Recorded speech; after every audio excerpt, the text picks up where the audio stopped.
এক চুলায় মাংসটা একটু ফ্রাই করতে দিয়েছি, আর এক চুলায় বিরিয়ানির জন্য এখন পেঁয়াজের বেরেস্তাটা প্রথমে ভেজে নিচ্ছি। তো আমি আজকে খুব সকালে বিরিয়ানি রান্না করছি, কারণ আমার হাজব্যান্ডকে লাঞ্চ বক্সেও দিয়ে দিব। আর আমার বাচ্চা সকালে ঘুম থেকে উঠে বিরিয়ানি খেতে চেয়েছে, বলেছে ঘুম থেকে উঠে যেন দেখে আমার চিকেন বিরিয়ানি রেডি। একটু লবণ দিয়ে পেঁয়াজগুলো একদম ভেজে, পেঁয়াজের বেরেস্তা ভাজা হয়ে গেছে। তো আমি এখান থেকে কিছুটা বেরেস্তা উঠাই নিচ্ছি, সব নেব না, জাস্ট হালকা একটু উঠাই নিলাম, এই যে এতটুকু পরিমাণ। আর এর মধ্যে এখন আমি বাটা মশলাগুলো দিয়ে দেবো। বাটা মশলা বলতে আদা রসুন আর কাঁচামরিচের পেস্ট। এই যে আদা রসুন আর কাঁচামরিচের পেস্ট দিয়ে দিলাম।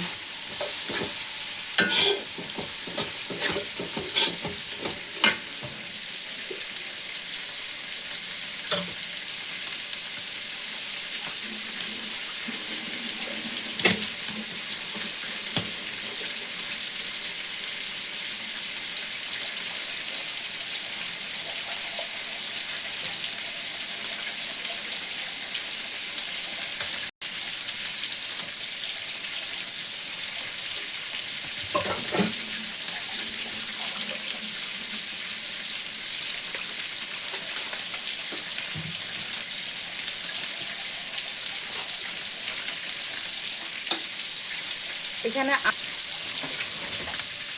এক প্যাকেট বিরিয়ানি মশলা দিয়ে দিলাম। আর এখন দিয়ে দিচ্ছি জিরা, এখানে জিরা দিয়ে দিলাম, আর একটু ধনিয়াও দিয়ে দিব, ধনিয়াও দিয়ে দিলাম। ব্যাস সব মশলা দেওয়া হয়ে গেছে, লবণটা স্বাদ অনুসারে দিয়ে দিলাম। এখন মশলাটা কষিয়ে এবারে অন্য চুলায় যে মাংসটা ভাজতে দিয়েছিলাম, এই ভাজা মাংসগুলো এখন এর মধ্যে দিয়ে দিব।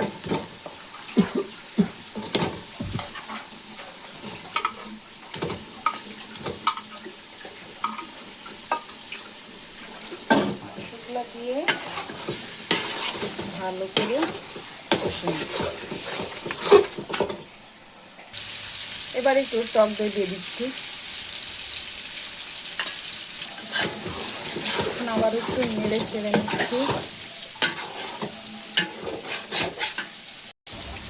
এখন এই ভেজে নেওয়া আলুগুলাও দিয়ে দেবো।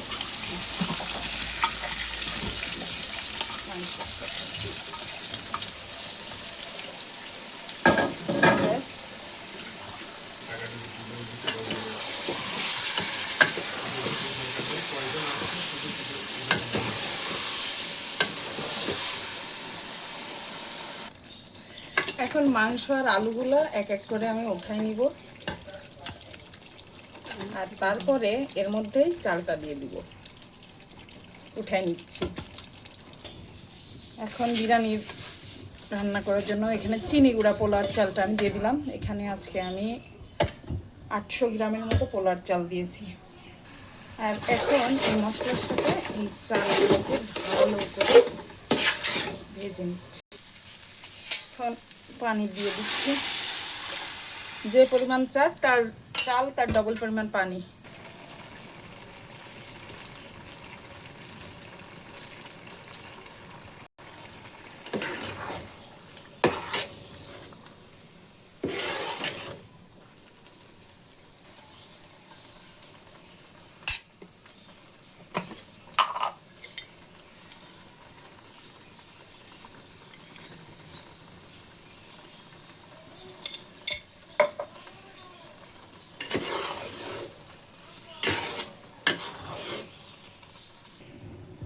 এবার উপরে মাংসগুলা দিয়ে দেব, মাংস আর আলু।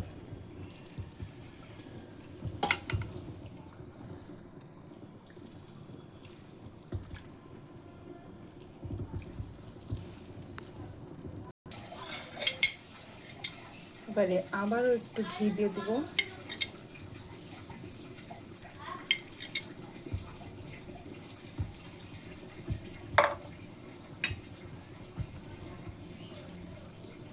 আর কিছু পেঁয়াজের বেরেস্তা।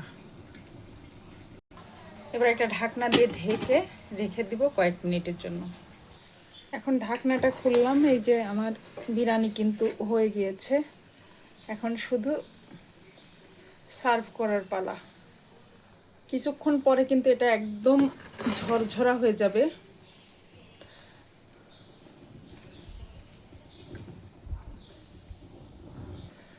তো হয়ে গেল আমার এক পাতিল চিকেন বিরিয়ানি রান্না করা। এখন বাচ্চাদেরকে খেতে দিব, প্লাস হাজব্যান্ডের লাঞ্চ বক্সও আজকে এটাই দিয়ে দেবো।